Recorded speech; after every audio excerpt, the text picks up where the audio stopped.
Hey, Retro Futurist fans. This is Retro Futurist. I want to talk about the address to the nation that Trump just gave a couple of hours ago. Really well done.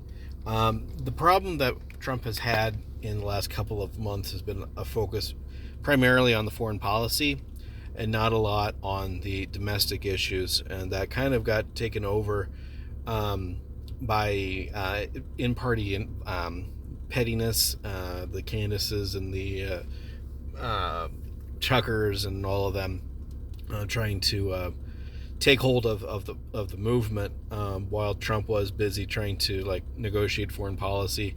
And he came back swinging, and I think we are going to end the year on a really good note.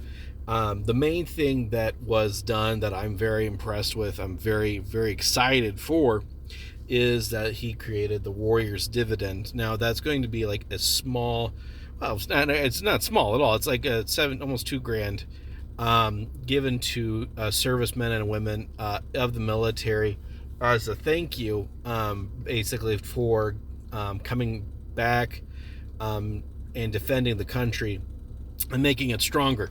And we're really going to see a good outcome out of this, because a lot of people wanted that $2,000 that he had promised earlier for, excuse me, for the rest of the population of the United States with the tariffs. Now, I think doing this is a good in between for right now. I think he will. If he did this, he's going to do the other one. That's my bottom line. If he's going to do this, he's going to do the other. And it's going to be a little bit further along. But for right now, this is a good end of year present for the servicemen and women. That's going to be a benefit.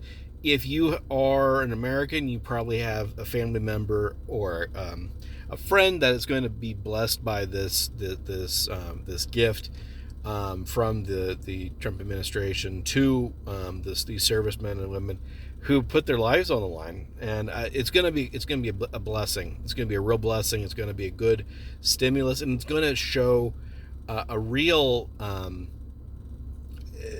importance of those tariffs. I think the problem that he's had, a lot of people have had, is not understanding what good can come out of the tariffs. I think doing this shows that, one, there's money to be had for everyone involved. And then for two, I think this is going to be one of the stepping stones to getting people ready for the removal of the federal income tax. I think that's going to be one of his next big priorities. Not right away. I think maybe towards the end of the year of 2026.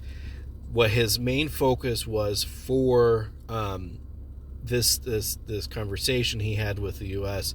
or with the country in general was making sure that by the end or by the start of the next year, the main goal for the Republican Party is going to be getting health care down. Now, he started off with the Trump RX program, which is going to be a great initiative, basically pushing these prescription companies to take the United States as basically how they treat other countries, which is they're going to treat the U.S. not as like where all their money is going to be made. They're going to treat us like how not third world countries, but like other countries normally have their prices. The reason that the United States pays so much more than like England or France or wherever is that the United States is expected to be where these prescription companies make their most money. And that's a stupid policy. He's negotiating with those prescription companies to make it so that they treat us that way, like treat us like other countries. Like, if you're going to work with the United States, you're going to have to treat the United States better, essentially. So that's going to be good. The other thing is he's going to try and create like a kind of like a stepping off point to get off of the Affordable Care Act into a different Republican-focused healthcare system. And to do that, he's going to focus on giving people access to these it's not like a stimulus. It's like what we would normally give these these insurance companies, as far as money is concerned, so that they take the insurance for everyone. Instead of giving it to the insurance companies, give them directly to the consumer of the insurance, so that we can find a way to get insurance prices down, because people will have money access to the funds, essentially, kind of like an HSA account, if that makes sense. It's going to be a really good start, but the problem is going to be getting the Republicans to actually do something in Congress. He got the one beautiful bill passed. I'm hoping that at the start of next year, this is going to be the main focus. They did pass in the House a prescription bill tonight in the House, but it's not expected to pass in the Senate because of needing to have 60 votes in order to pass, and they need with the filibuster, it's not going to pass unless he really uses that bully pulpit. He can. We'll see what happens, but it's going to take some work. So I'm really excited. A lot of people were worried that he was going to be announcing war with Venezuela. I have said, if we didn't have war with Iran, we're not going to have war with Venezuela. It's just not going to happen. It's really stupid to even consider it. Venezuela is it's not even a paper tiger. It's a carcass of a tiger. It's dead. It's incapable of doing anything except be a thorn. And so right now they've got ships off the coast of Venezuela, basically using a blockade, trying to force Maduro to give back to the United States oil factories, I guess, and some of the lands that the United States built up for oil production, to give that back to the U.S. And the thinking is, and I know people are like lulberts are going to be like, it's war or whatever. Sure, fine, whatever. The issue is that oil money is going to be used for fentanyl. It's also going to be used for human trafficking. It's also going to be used for destabilization of the United States. And it's been seen. And I don't understand the lulbert argument, like, we don't need to do anything. We just need to, engage in diplomacy. Like, they're not taking back their people. They're not taking back their citizens that came here illegally. Their citizens also took over apartment buildings in Colorado. Let's not forget that they took over apartment buildings.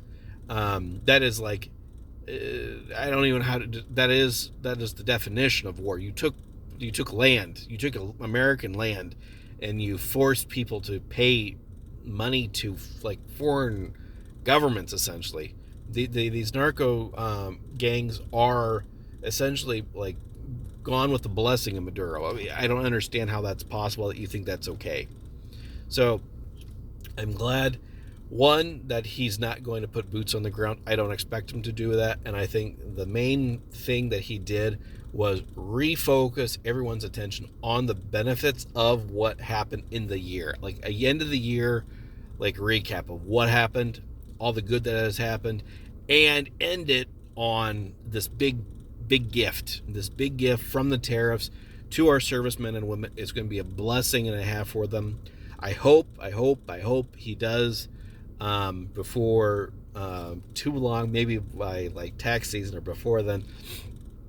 We do see the stimulus from the tax or the tariffs, and then we see the ending of the income tax. I hope that is the case. I hope, as far as the insurance goes, I pray he focuses on that at the beginning of the year and gets the Republican establishment on board with a good plan, a good policy that can be passed. Because if they can do that, they keep the midterms. Let's be totally clear on that. If they do that, they keep the midterms. The economy is going to be improving. We're already seeing the foreign policy stuff. Everything is calming down. we are in a bit of a lull period, just because of just like being in winter. I think that's the main thing. But at the start of the new year, I do see this going to be a great year. So let me know what you think. If I'm, speaking out of turn or whatever, let me know in the comments. But that's my 2 cents. Like I said, talk to you later, everyone. Retrofuturist out.